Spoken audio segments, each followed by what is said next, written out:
Hi, this is Doug Nesbitt, and I'd like to thank the Grad Club and PSAC 901 for inviting me to actually talk about some of the history of how teaching assistants and teaching fellows here at Queen's University got unionized. The story of TA unionization, teaching assistant unionization here in Ontario, goes all the way back to the 1970s, where the first TAs were unionized at places like York and Carleton. And by the time of the turn of the century, at the millennium, the TA unionization of in Ontario was pretty widespread, and Queen's was one of the last holdouts of a non-unionized teaching assistant workforce. I think at the time the other one was Wilfrid Laurier, and just this past year, I believe they've unionized. And Western was another one, and they unionized as well, I believe, in the late 90s. So Queen's was the holdout because, after all, Queen's is unique, right? And Queen's is special. And that is actually part of the story of why it became so contentious in the early 2000s on the campus, the union drives that were happening. Now, any union drive story always starts with a list of grievances because that's really the basis of why anybody would even turn to a union. If your workplace is a nice place to be, you have a respectful employer, you have policies and systems and procedures in place that are equitable and fair and get the job done, and people feel like they are compensated properly in terms of wages and benefits, you won't see a union very often. And, at this point in time, if those jobs do exist, it's often because there has been a union for many, many years that have raised the standards up to that point. But in the early 2000s, there was no union, and there were all sorts of grievances that were mounting. And as a historian, you'll also have to take into context the early 2000s and the late 90s as that period of anti-globalization, the kind of first popular and brewing dissent against the end of history, the permanence of neoliberalism and the permanence of austerity measures. And it's in this kind of crucible of the anti-globalization movement that the first steps towards unionization happen for TAs, the first really sustained and big steps towards unionization. So in 2003, there was an early effort at a TA union drive. And the union drive process is there's an art and there's a science to it. Now, the art is how you convince and motivate and recruit people into a campaign to join a union. And then there's the science of it, which is the process through which you form a legally recognized union. And that happens through the Provincial Labor Relations Board. Every province has one. 90% of workers in Canada are regulated by their provincial labor codes, and a remaining 10%, like railways, telecommunications, banks, federal workers, are regulated under the Canadian Labor Code. So in Ontario, Queen's TAs fall under the Provincial Employment Standards Act and Labor Relations Act, the latter governing how you actually form a union and how unions operate. How you form a union in Ontario. You first need to sign up 40% of a workforce to signing union cards. So they're little membership cards, fill out your name, contact information, all that sort of thing. Once a union drive hits 40% of the cards, they take them to the Labor Board. The Labor Board reviews them based on the employer's list of employees.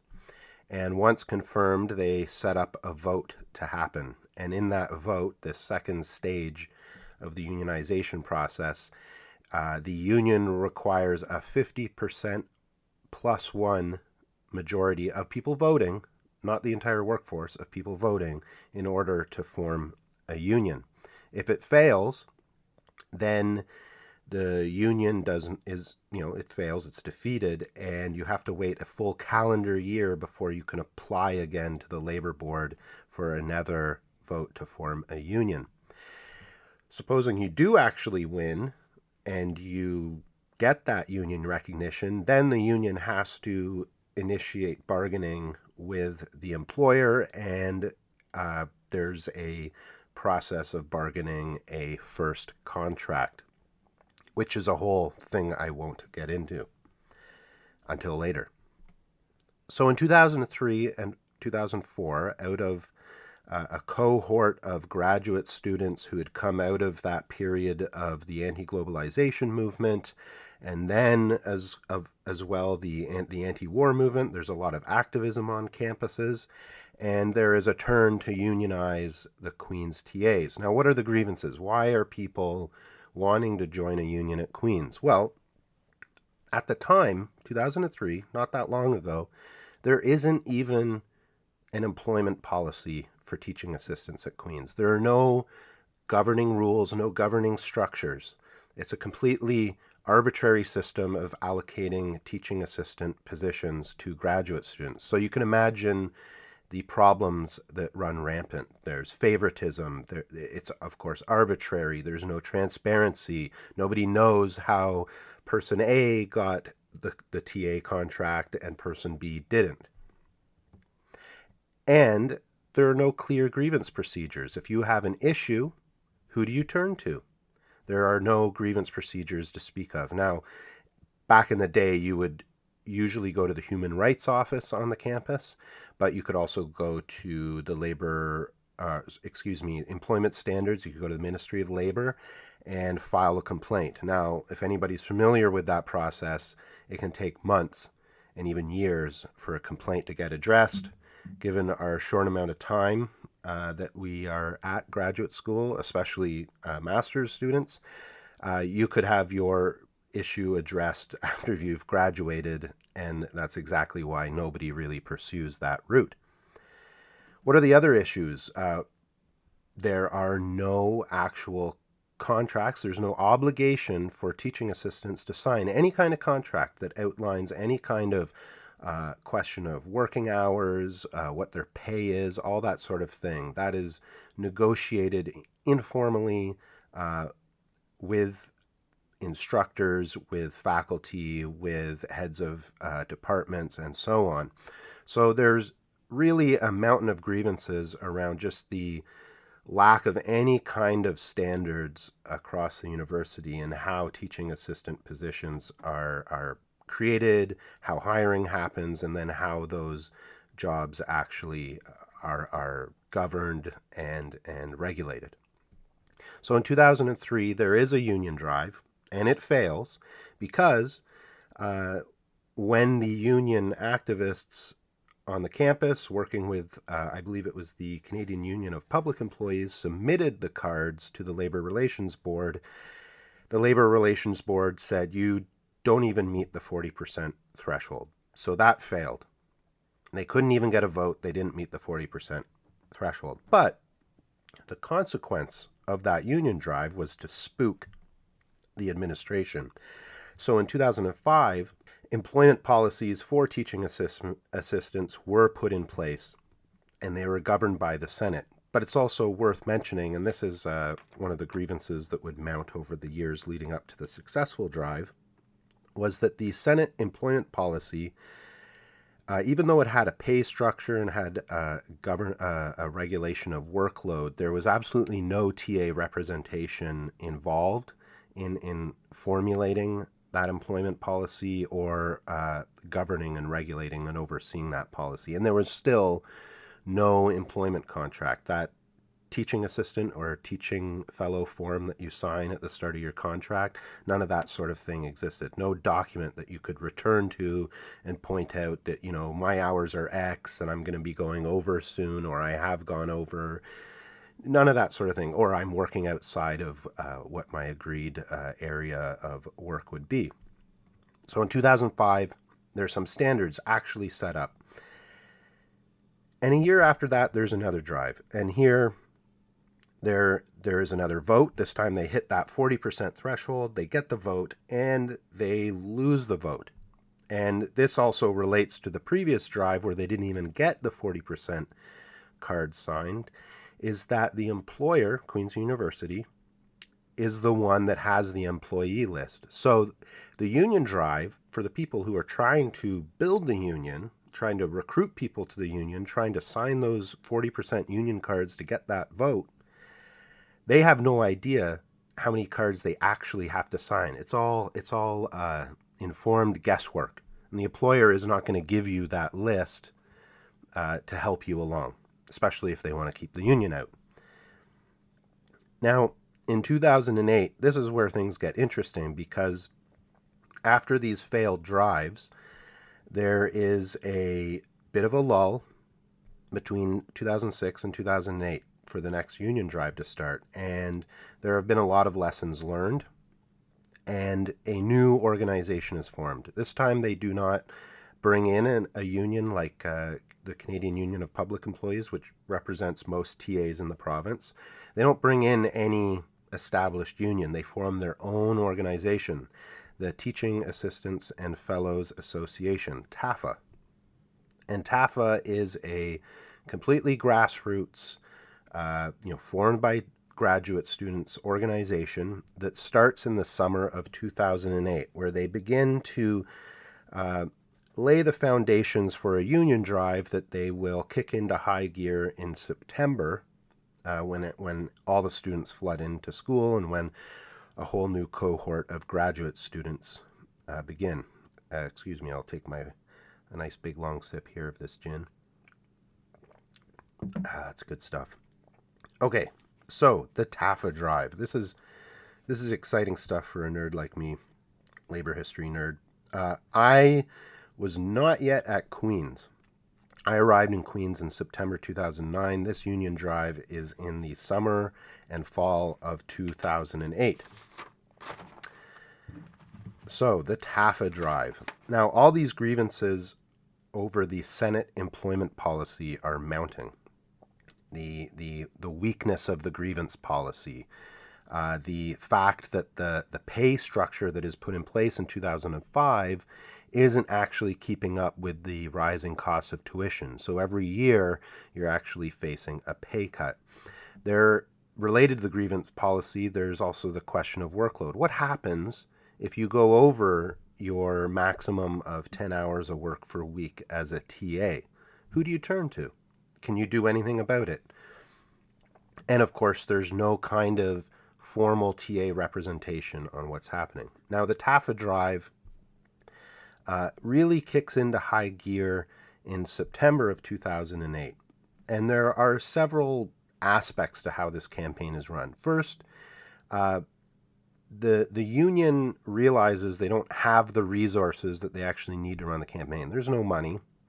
And with no money, there's no staff people. So it's all volunteers. So what TAFA does, and this is different from the previous union drives, is actually sit down with several unions and essentially interview the unions to see whether or not they are a suitable partner and can offer up the resources for the union drive at the same time as respecting TAFA's autonomy and how it's structured, which is they have a coordinating committee that runs on consensus, and then they have subcommittees that do all sorts of different work. So another union isn't going to be brought in and then dictate how it's going to run. So through that interview process, several unions are engaged, and the one that TAFA selects is the Public Service Alliance of Canada. And the PSAC plows a ton of money into the campaign, gets the campaign a downtown office on Wellington Street on a second floor of one of those downtown buildings, and actually begins to fund the resources that are needed in order to run the campaign. So there's a big media outreach campaign through the Queen's Journal, through the Whig Standard. There are info pamphlets published on basic rights, how unions are formed, comparisons with the TA contracts with other universities. And then there is also the development of new tools of organizing that hadn't really been seen before. And this may sound quaint, but the beginning of something called Google Docs, which nobody had actually really used before. So Google Docs, that sort of information sharing technology begins to be used. Facebook, which really only kicked off in, as far as I know, I think I got on it in January 2007. So it's not that old at that point.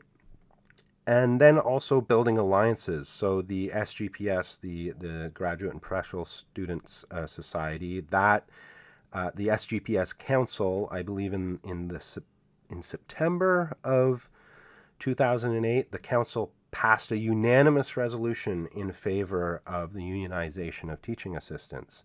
The Queen's University Faculty Association threw their support behind the union drive. And then, as well as getting support from other organizations, the union drive got support from the community by reaching out. The first actual formal TAFA event or participation in a public event was at the Pride 2008 parade in Kingston. There was barbecues through the summer that brought people out, and there was the beginning of what were called Union 101 workshops, where people could come in and actually, sit down and discuss and learn about how this process could actually unfold rather. And in September, when the campaign hit the ground running to sign as many cards as possible, they actually had a barbecue that pulled 500 people out, which was a massive, massive success. So it looks like things are going well, right? The fall of 2008, 500 people out to a barbecue. And the union, out of about 1,300 TAs and TFs at Queen's, 800 sign union cards. It looks like a slam dunk, right? Well, the cards are filed with the Ontario Labour Relations Board on November 20th, 2008. And the Ontario Labour Relations Board dictates how the vote takes place. They oversee the vote. There's all sorts of regulations around it. One of the things that they dictate is polling stations. Now, TAFA had requested multiple polling stations at different locations on the campus. And one of the real setbacks for the union drive was that the LRB, the Labour Relations Board, denied multiple polling stations and had one single polling station on campus. They lose the vote by 39 votes. So the union is defeated. Why did that happen? How could they have signed 800 cards and then lost by 39? Well, and the votes were in the 300s. So essentially half the number of people who signed cards, even fewer than half of the people who signed union cards actually voted for the union, and they were defeated by 39. One of the big issues that they kind of learned was that once you sign a union card with someone, it's not over. There has to be a systematic kind of follow-up with the person who signs that card. It's all great to get someone to sign a union card, but they have to be brought along as best as possible through a process and stay kept in communication with the union and aware of what's happening, so that the campaign to pull the vote is successful. Another big issue was, even though Queen's administration declared its formal neutrality in the process, which was a good thing, there was an anti-union group on campus, and this among the TAs and TFs. And this was a group that existed on Facebook. I mean, that doesn't surprise anyone that cranks might exist on Facebook. But this anti-union group kind of had their own little Facebook page where it was a lot of complaints and misinformation going around about the union and all that sort of thing, and that Queen's was different and that Queen's didn't need this. We did things differently. And there wasn't a sustained effort by TAFA to actually deal with those issues that they were raising. Yes, maybe if you were in the know, you could just say, oh, they don't know what they're talking about. But that's not the same as a TA or a TF who doesn't have all that wealth of knowledge about union and labor questions, and that those grievances with unions or those complaints about unions, some of them legitimate, absolutely legitimate. We've all heard them before. And that those issues actually had to be addressed. And when the vote did happen, because there was one polling place, what TAFA did not anticipate was that the anti-union group would actually dominate and essentially disrupt that voting space and create kind of a spectacle that had a kind of not so much an intimidating element to it as a way of kind of keeping people away. Nobody kind of wants to wade into what, I guess you would call a shit show. So that helped kind of suppress the vote as well, and they lost. So that meant that once again we had to wait an entire year. Now, this is where my tiny part in this whole story begins personally, was that I came in September 2009.